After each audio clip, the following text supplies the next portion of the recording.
Opinions about Wheel of Time. I have them. Episode 6 it is.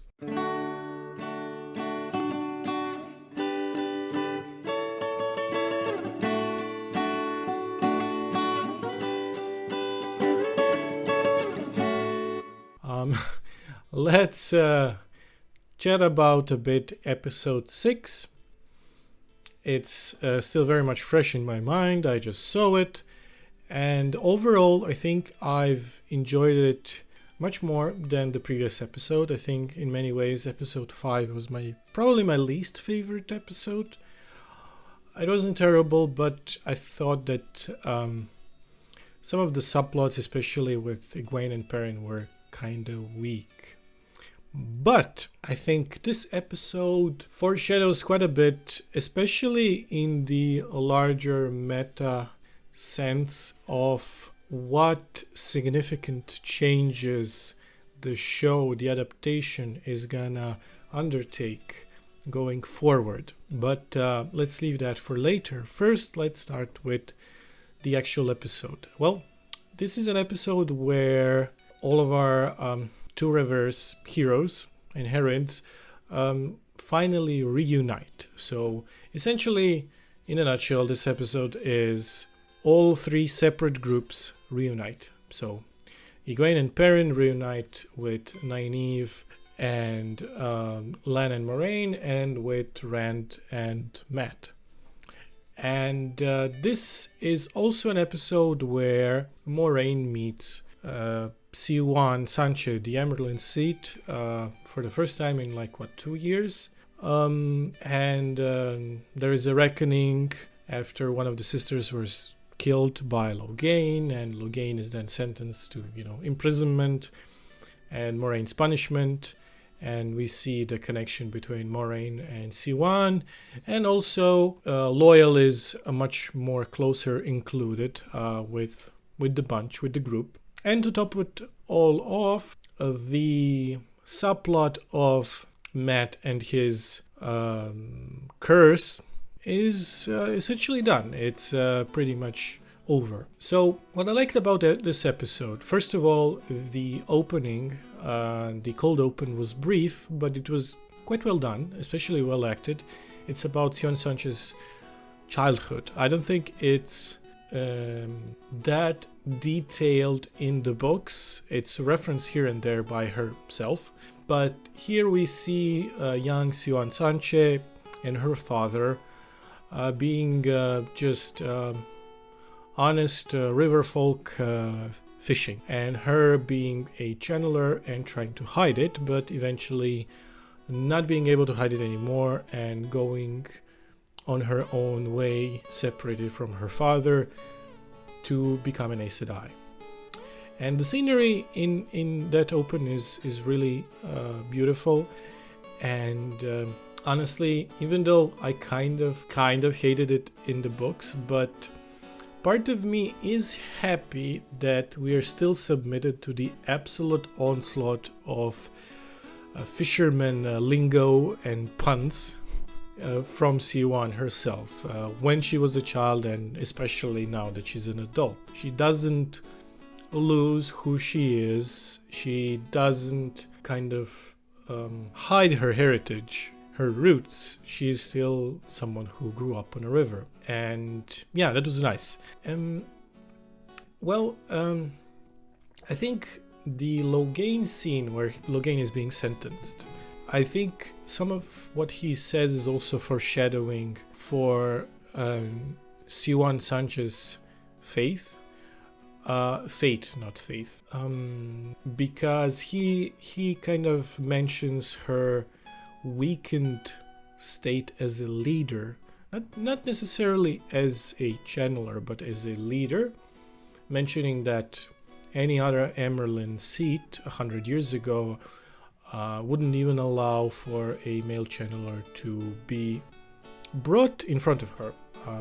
She would just execute the man here and then, there and then. And there is this thing that crossed my mind, so I don't remember if I brought this up, but I have this sneaking suspicion that the showrunners are gonna merge a certain character.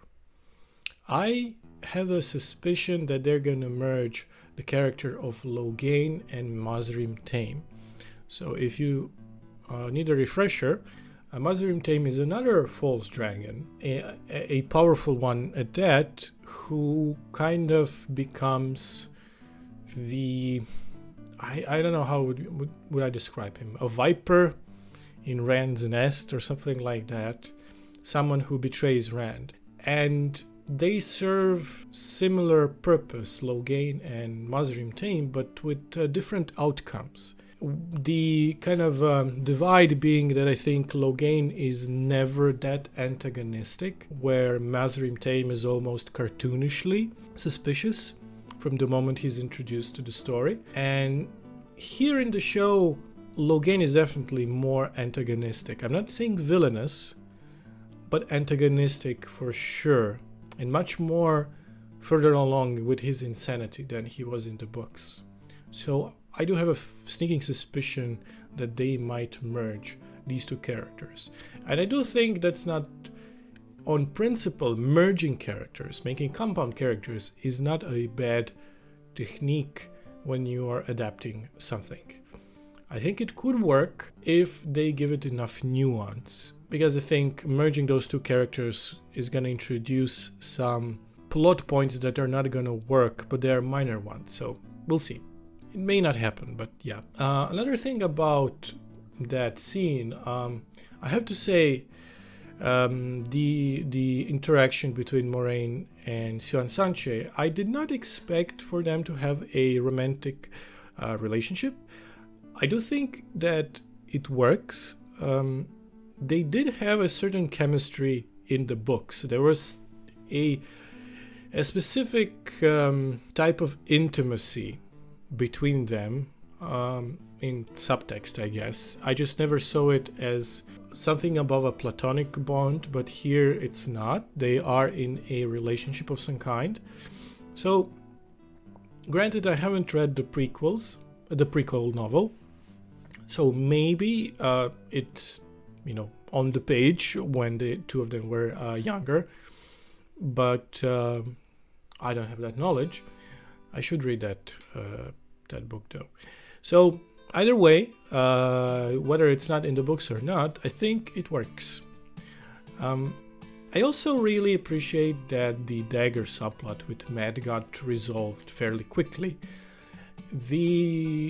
One of the annoying habits, I think, with plotting that Robert Jordan had was his inability to drop arcs or subplots. He prolonged quite a bit of them, and probably the first subplot that kind of grated on my nerves while reading the books was the Matt's curse and how long it took to heal him, because it was obvious in the books that it's gonna happen, but it still took too long. And here it was fairly quickly, and not too quick enough for it to have a dramatic impact, but it was one and done. One of the other subplots that always, in my opinion, lasted too long was the one with the Weather Terra Grial. If you remember that, it was also just absurdly long. I think there a number of subplots really did drag for too long. So there's that. A few minor things. I think the gesture of Egwene retrieving the Aes Sedai rings from the White Cloaks and giving them to Moraine was a nice in-character moment for her. And I do think that overall Egwene, she's not the character that I like all that much in the books, and that's kind of squarely because I don't really like how she treats her friends, especially once she becomes politically powerful, and even before that. I don't think I would want to be friends with Egwene, and I definitely think I would want to be friends with any other Two River character. But here in the show, the actress is doing some heavy lifting, I think. And it's going to be interesting how she develops in the future when she does gain some influence and power, and how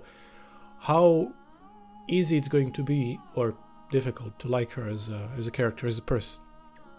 Now, the thing that I wasn't too jazzed about, and that's also a minor thing, is Loyal, which I guess it's pronounced Loyal. I've been saying Loyal like an idiot all this time.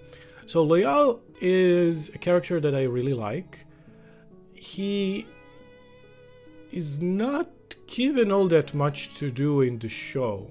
I've gotten used to his makeup, but you know, the actor has a great voice, and the manner of, you know, walking and his body language conveys the difference in time spans and perception of time that Ogier have in relation to humans.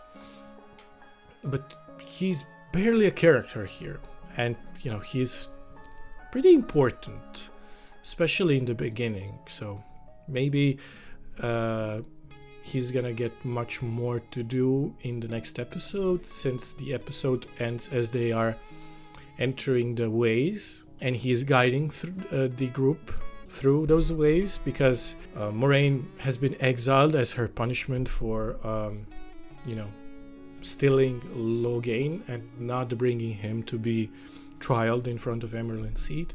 So she, Lan, and Two River folk are being led by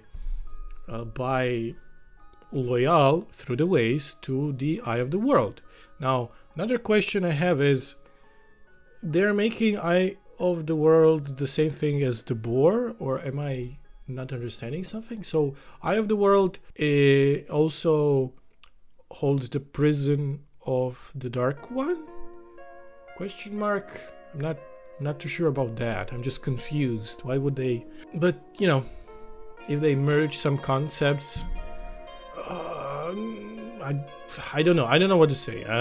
We'll see how it ends. Also, the episode ends with Matt being separated from them. He does not enter the ways with them. So I guess this is the opportunity for the show to recast him. But I fully expected to have it the other way around. That he is so fundamentally changed by after healing the dagger and going through the ways, that he's almost a completely different person. And here the opposite happened. He's the only one in the group who did not board the ways. So how are they going to recast him? When is the cutoff point for another actor here? But yeah, overall, these are all my thoughts on the show. I'm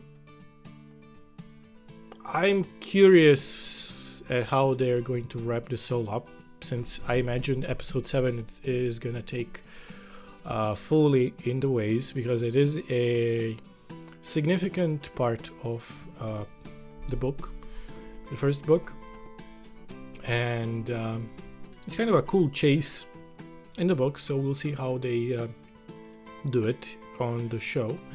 And yeah, that's about it. See you next time.